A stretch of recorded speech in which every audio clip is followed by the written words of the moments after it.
బాల్కొండ నియోజకవర్గ ప్రజలకు, నిజామాబాద్ జిల్లా ప్రజలకు నమస్కారం. ఈరోజు అంటే రాజకీయాల్లో విమర్శలు, ప్రతి విమర్శలు సర్వసాధారణం. ముఖ్యంగా ప్రతిపక్ష పార్టీ నాయకులుగా ప్రభుత్వం వైఫల్యాల మీద ప్రశ్నిస్తూనే ఉంటాం. ఇది సర్వసాధారణమైన విషయం. అయితే నేను మొన్న గల్ఫ్ కార్మికుల విషయంలో ఈ రేవంత్ రెడ్డి గారు ఎన్నికలప్పుడు గల్ఫ్ కార్మికుల కోసం గల్ఫ్ సంక్షేమ బోర్డు ఏర్పాటు చేస్తానని మాట ఇచ్చినాడు. ఇప్పుడు మటుకు చెయ్యలేదు అని అడిగిన నేను.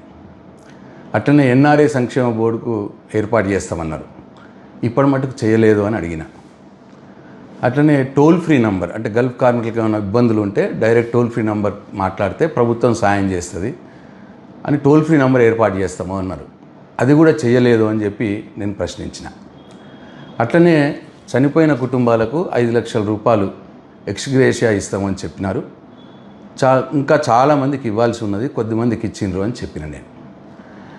నాకున్న సమాచారం ప్రకారం కేవలం బాల్కొండ నియోజకవర్గంలో ఇంకో 10-11 మందికి ఇవ్వాల్సి ఉన్నది. లిస్టు నా దగ్గర ఉన్నది. ఇది కోట ముత్తెన్న బోదపల్లి గ్రామం, అట్లనే జడాల రాజేశ్వర్ కుక్నూరు గ్రామం, బోపారం ముత్తెన్న వేంపల్లి గ్రామం, మాల గంగాధర్ తుర్తి గ్రామం, ఎగ్లోం గంగాధర్ గౌడ్ ముచ్కూరు గ్రామం, అట్లనే గూపెల్లి రమేష్ నర్సాపూర్ గ్రామం, కవ్వ శంకర్ బాల్కొండ గ్రామం, అట్లనే అరవింద్ గౌడ్ ఉప్లూరు గ్రామం మలేషియాలో చనిపోయాడు. అట్లనే పచ్చనల్పూర్ గ్రామానికి సంబంధించి గోజ కిషన్, షాబేర్ అలీ. వీళ్ళకి ఇంకా రావాల్సి ఉన్నది. వీళ్ళకి రావాల్సిన వాళ్ళకు కూడా ఇంకా రాలేదు, వాళ్ళకు కూడా ఇప్పియండి అని చెప్పి నేను అడిగిన. దీంట్లో తప్పేమున్నది? ప్రతిపక్ష నాయకుడిగా, ప్రతిపక్ష పార్టీ ఎమ్మెల్యేగా నా బాధ్యత ఇది. ప్రభుత్వాన్ని ప్రజలకు ఇచ్చిన మాట నెరవేర్చమని అడిగే బాధ్యత నా మీద ఉంటుంది. రేవంత్ రెడ్డి గారు అనేక హామీలు ఇచ్చినారు, హామీలు అమలు చేయట్లేదు, ప్రజల్ని మోసం చేస్తూ ఉన్నాడు అని చెప్పిన. దానికి మానాల మోహన్ రెడ్డి గారు నా ఇంటి మీదకి ముట్టడికి వస్తా అని చెప్పి మొన్న సవాల్ విసిరినారు. నా ఊరికి వస్తా, వేల్పూర్కి వస్తా, నీ ఇంటి మీదకి వస్తా అని చెప్పి సవాల్ విసిరినారు. ఇవాళ కొందరు కాంగ్రెస్ కార్యకర్తలు వచ్చి నా ఇంటి మీదకి కూడా వచ్చినారు, నా ఇంటి మీద దాడి చేసినారు. అయిపోయింది. ఇప్పుడు మానాల మోహన్ రెడ్డి గారి కడుపు చల్లబడ్డదా? ఇప్పుడు నా ఇంటి మీదకి దాడి చేస్తే ప్రజలకు వచ్చిన లాభం ఏంది? ప్రజలకు ఒరిగింది ఏంది? ఇట్లా మేము 10 సంవత్సరాల మేము ప్రభుత్వంలో ఉన్నప్పుడు మా కేసీఆర్ని కానీ మమ్మల్ని కానీ అనరాని మాటలు అన్నారు. ఇదే మానాల మోహన్ రెడ్డి గారు అన్నారు. కాంగ్రెస్ పార్టీ ఇన్ఛార్జ్ బాల్కొండ ఆయన నన్ను వ్యక్తిగతంగా చాలా మాటలు మాట్లాడినాడు. కానీ ఏనాడైనా వాళ్ళ ఇంటి మీదకి మేము పోయినామా? మేము అధికారంలో ఉన్నప్పుడు పోయినామా? ఇది సభ్యతనా? ఇది రాజకీయాల్లో మంచిదా? దయచేసి ఒకసారి బాల్కొండ ప్రజలు గమనించాలని చెప్పి నేను కోరుతా ఉన్నాను. మానాల మోహన్ రెడ్డి గారికి కూడా ఒక సూచన. నా ఇంటి మీదకి దాడి చేస్తున్నావు, లేకపోతే నేను రాజకీయ సన్యాసం తీసుకుంటున్నావు, లేదు మా వాళ్ళు నీ ఇంటి మీదకి దాడి చేస్తున్నావు, నువ్వు రాజకీయ సన్యాసం తీసుకోవాలని అడుగుతున్నావు, దాంతో ప్రజలకు వచ్చే లాభం ఏమి లేదు. అది వట్టి టైంపాస్ కార్యక్రమాలు ఇవన్నీ. ఇది అవసరం లేదు. ప్రజలకి ఇవాళ కావాల్సింది ఏంది? పార్టీలు ఎన్నికలప్పుడు వారు ఇచ్చిన హామీలు నెరవేర్చాలి. ఒకవేళ నెగ్గిన పార్టీ వాళ్ళు ఇచ్చిన హామీలు నెరవేర్చకపోతే నెరవేర్చమని నిలదీసే హక్కు ప్రతిపక్ష నాయకుడిగా నాకు ఉంటుంది. నాకు ప్రజలు ఇచ్చిన బాధ్యతనే అది. నేను అడగటమే ఇప్పుడు నా బాధ్యత. ఎందుకంటే ఇవాళ బాల్కొండ నియోజకవర్గంలో 51,000 మంది రైతులు ఉంటే 21,000 మందికి మాత్రమే రుణమాఫీ అయింది. 2 లక్షల రుణమాఫీ. ఇంకా 30,000 మందికి రుణమాఫీ కావాలి. మోహన్ రెడ్డి గారు ఆ పని చెయ్యండి. మీ ముఖ్యమంత్రి గారికి చెప్పి ఆ 30,000 మంది రైతులకు 2 లక్షల రుణమాఫీ ఇప్పియండి రాని వాళ్ళకి. అది చెయ్యాలి. ఈ ఇంటి ముట్టడితో వచ్చేదేం లేదు ప్రజలకు. నా ఇంటి మీదకి వచ్చి దాడి చేస్తే ప్రజలకు జరిగేదేం లేదు. అట్లనే రైతు బంధు మీరు ఒకసారి మొత్తంకి ఎగ్గొట్టినారు, ఇంకోసారి 4 ఎకరాల లోపల వాళ్ళకి ఇచ్చి మిగతా వాళ్ళకి ఎగ్గొట్టినారు.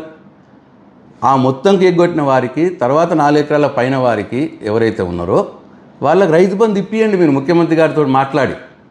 అది మీరు చేయాల్సిన పని. ఇవాళ మీరు అధికారంలో ఉన్నారు, మీరు ఒక కార్పొరేషన్ చైర్మన్గా ఉన్నారు, అధికార పార్టీ జిల్లా పార్టీ అధ్యక్షుడిగా ఉన్నారు. మీరు పోయి ముఖ్యమంత్రి గారి దగ్గరికి పోయి రుణమాఫీ కాని వారికి రుణమాఫీ ఇప్పియండి, రైతు బంధు రాని వారికి రైతు బంధు ఇప్పియండి, వడ్ల బోనస్ 3 పంటలు అయినాయి, ఒక్క పంటకి 20% మందికి ఇచ్చినారు. 500 రూపాయల వడ్ల బోనస్ అందరికి ఇప్పియండి. మీరు చెప్పిన మాటనే ఎన్నికలప్పుడు ఆ పని చేయండి. ముఖ్యమంత్రి గారి దగ్గరికి పోయి నా ఇంటి మీదకి దాడి చేస్తే వచ్చేదేం లేదు. అట్లనే తులం బంగారం ఇస్తామన్నారు, ఇప్పటికీ లేదు. తులం బంగారం ఇప్పించే ప్రయత్నం చేయండి మీ ముఖ్యమంత్రి గారికి చెప్పి. అట్లనే సిలిండర్లకు డబ్బులు వేస్తామన్నారు, 2 నెలలు వేసినారు, 2-3 నెలలు బహుశా. ఇప్పుడు చాలామందికి రాలేదని చెప్తున్నారు. ఆ రాని వాళ్ళకు కూడా ఇప్పియండి, సిలిండర్ డబ్బులు ఇప్పియండి. 4,000 పెన్షన్ ఇప్పిస్తామన్నారు, 2,000 కాదు 4,000 ఇప్పిస్తామన్నారు. బీడీ కార్మికులు వేటి చేస్తూ ఉన్నారు 4,000 ఎప్పుడు వస్తుందా అని. పెద్ద మనుషులు వేటి చేస్తూ ఉన్నారు 4,000 పెన్షన్ ఎప్పుడు వస్తుందా అని. వాళ్ళకి పెన్షన్ ఇప్పియండి, 4,000 పెన్షన్ ఇప్పియండి మీరు ముఖ్యమంత్రి గారికి చెప్పి. ఇట్లా 2,500 ప్రతి మహిళకి ఇస్తామన్నారు. వాళ్ళు ఎదురు చూస్తూ ఉన్నారు 2,500 ప్రతి మహిళకి ఎప్పుడు వస్తుంది అని. వాళ్ళకి ఇప్పియండి 2,500 మీ ముఖ్యమంత్రి గారికి చెప్పి. ఇది నా సూచన. నా ఇంటి మీదకి దాడి చేస్తే, నా ఇంటి మీదకి మీ కాంగ్రెస్ పార్టీ కార్యకర్తలను ఉసిగొల్పితే వచ్చేది ఏమీ లేదు. దాంతో ప్రజలకేం లాభం జరగదు. మీరు అధికారంలో ఉన్నారు, అధికార పార్టీలో కార్పొరేషన్ చైర్మన్గా ఉన్నారు, మీరు జిల్లా పార్టీ అధ్యక్షులుగా ఉన్నారు. కాబట్టి ఇప్పుడు నేను చెప్పినవన్నీ కూడా మీ ముఖ్యమంత్రి గారికి చెప్పి ఇప్పించే పనిలో ఉండండి. అది నిజమైన పని. నా మీదకి దాడి చేసుకోవడం నిజమైన పని కాదు. అది నా బాధ్యత. డెఫినెట్ అడుగుతా. మీరు ఎన్నిసార్లు నా ఇంటి ముట్టడించినా, నా మీద ఎన్నిసార్లు దాడి చేసినా, మీరు ప్రజలకు ఇచ్చిన హామీల్ని నేను నిలదీస్తూనే ఉంటా. ఇవ్వాలి అని చెప్పి నేను ముఖ్యమంత్రి గారిని విమర్శిస్తూనే ఉంటా. ఇది నా బాధ్యత. ఇవాళ ప్రతిపక్ష నాయకుడిగా నా బాధ్యత నేను నిర్వర్తిస్తూనే ఉంటా. మీ దాడులకు నేను భయపడిపోయి నా బాధ్యతల నుంచి నేను తప్పుకోను. కాబట్టి మీ బాధ్యతలు మీరు నిర్వర్తించే పని చేయాలని చెప్పి మానాల మోహన్ రెడ్డి గారికి సూచన చేస్తూ ఉన్నా. అట్లనే ఎవరో ఎన్ఆర్ఐ గల్ఫ్ ఫోరం సంబంధించిన వ్యక్తట దేవేందర్ రెడ్డి గారు ఆయన పేరు. ఆయన డైరెక్ట్ నా ఇంట్లోకే వచ్చినాడు. ఫస్ట్ ఫ్లోర్కి ఎక్కినాడు. ఎక్కి అక్కడ మా తమ్ముడు ఉంటే మా తమ్ముడిని కొట్టబోయినాడు. అక్కడ గొడవ చేసినాడు. అవసరమా అది? నేను అడిగింది కూడా గల్ఫ్ కార్మికుల కోసమే కదా నేను అడిగింది. దేవేందర్ రెడ్డి గారు, నేను అడిగింది మీరు సంక్షేమ బోర్డు ఏర్పాటు చేపియండి అని అడిగాను. మోహన్ రెడ్డి గారిని, ముఖ్యమంత్రి గారిని అడిగాను. టోల్ ఫ్రీ నంబర్ పెట్టండి అని అడిగాను. ఇగో ఇంకా రానివారు ఉన్నారు, ఈ రానివారికి కూడా 5 లక్షల ఎక్స్గ్రేషియా ఇప్పియండి అని చెప్పి అడిగాను. దానికి మీరు గల్ఫ్ సంక్షేమ బోర్డు సభ్యుడిగా నన్ను అభినందించాల్సింది పోయి నా ఇంటి మీదకే మీరు దాడికి వస్తే ఇది ఏమాత్రం న్యాయము, ఏమాత్రం సబబు? కాబట్టి నా బాల్కొండ నియోజకవర్గ ప్రజలు, నిజామాబాద్ జిల్లా ప్రజలు ఆలోచించాలని చెప్పి నేను కోరుతా ఉన్నా. జై తెలంగాణ, జై కేసీఆర్.